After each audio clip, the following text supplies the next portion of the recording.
If you are an Xbox gamer and you're looking for a good pad that has paddles on the back to help for first-person shooters, etc., but you are cursed with the tiny hands, this is exactly the video for you. I have 3 controllers with paddles and I'm going to rank them best to worst shortly. But one to consider if you're not into your FPS gaming and you don't care about the paddles is the kids controller. It's wired, it's plasticky, and it is a bit pants. However, I have played through Far Cry 5 all the way through with it. I've played through several other games and it's not terrible. It is very small. It's probably too small. Can't get it right. You just can't get it right.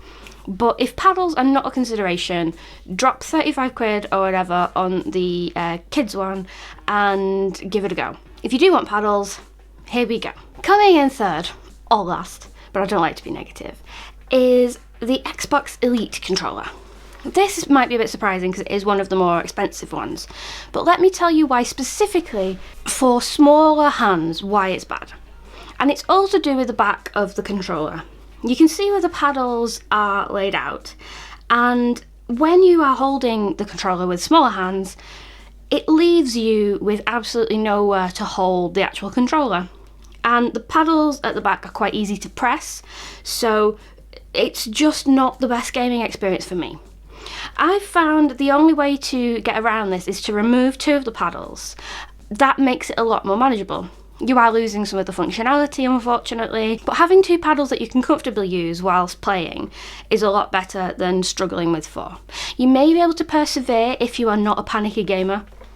I'm a little bit of a panicky gamer, and what I mean by that is if you ever sort of squeeze the pad instinctively when you're in the middle of a fight, boom, all the buttons get pressed. It's not great.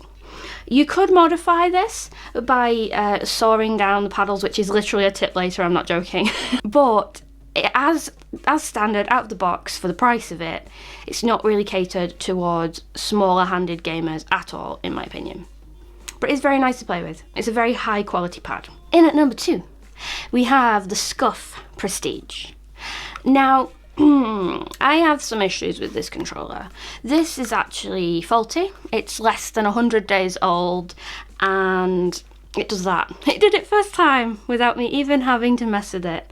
I am a huge, or was, maybe still am, a huge Scuff fan. But you know all those reviews that you see when you are looking to buy them and it's like, don't buy it, it's faulty, don't buy it, it's broke after 3 months.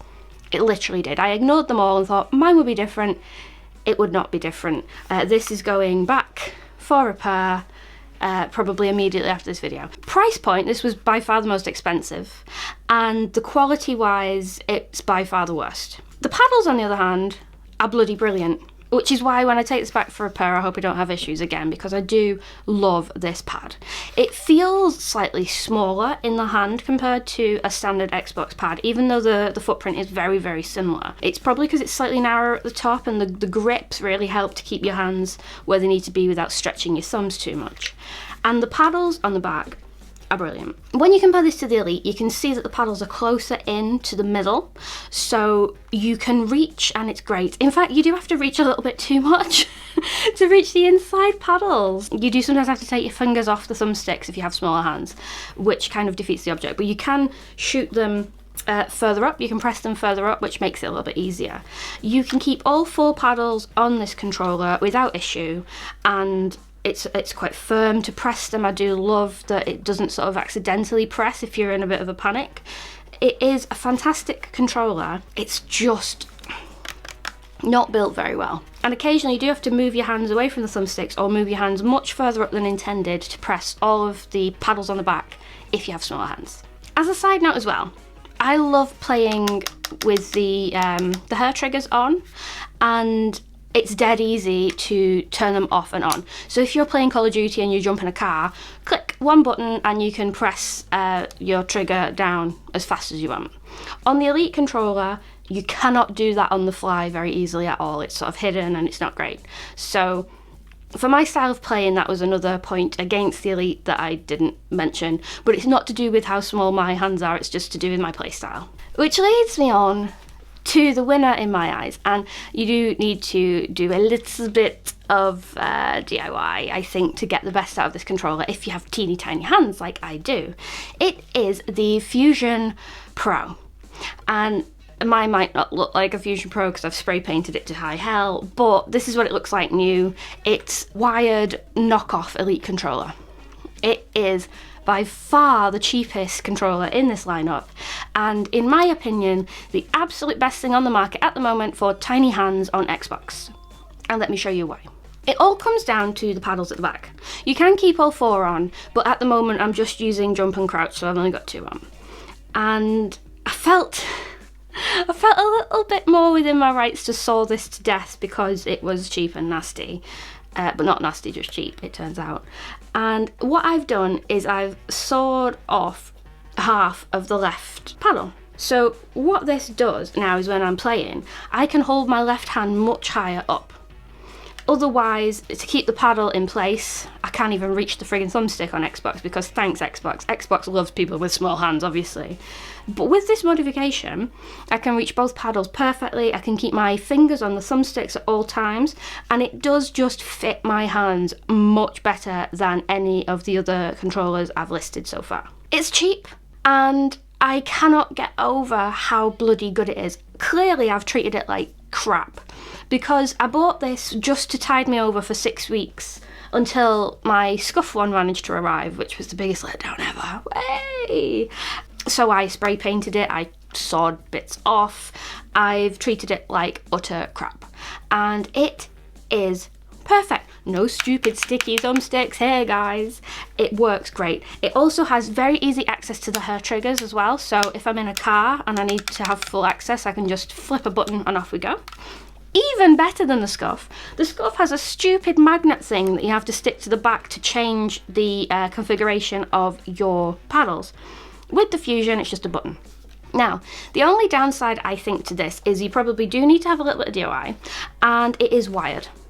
However, my Scuff, I'm sorry for bashing this so much, my Scuff controller is wireless, except it doesn't give me any warning for when the battery's about to die, so mid-game, bye, see ya, Emily's dead.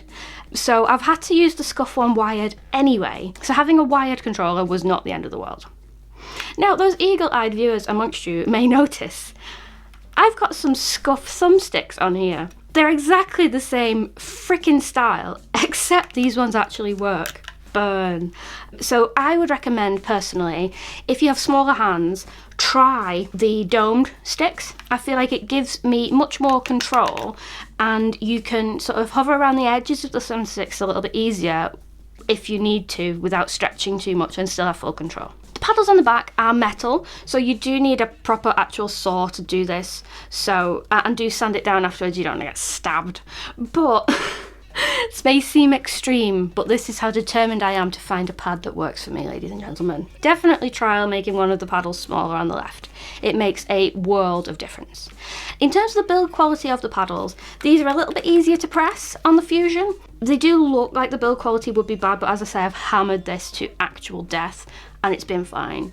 So build quality, usability for small hands, I recommend the Fusion with a few modifications. And also the front plate just pops off and you can spray paint it and do whatever you want if you so desire. I know mine is disgusting, I messed it up, it looks like a scab, but you can do better.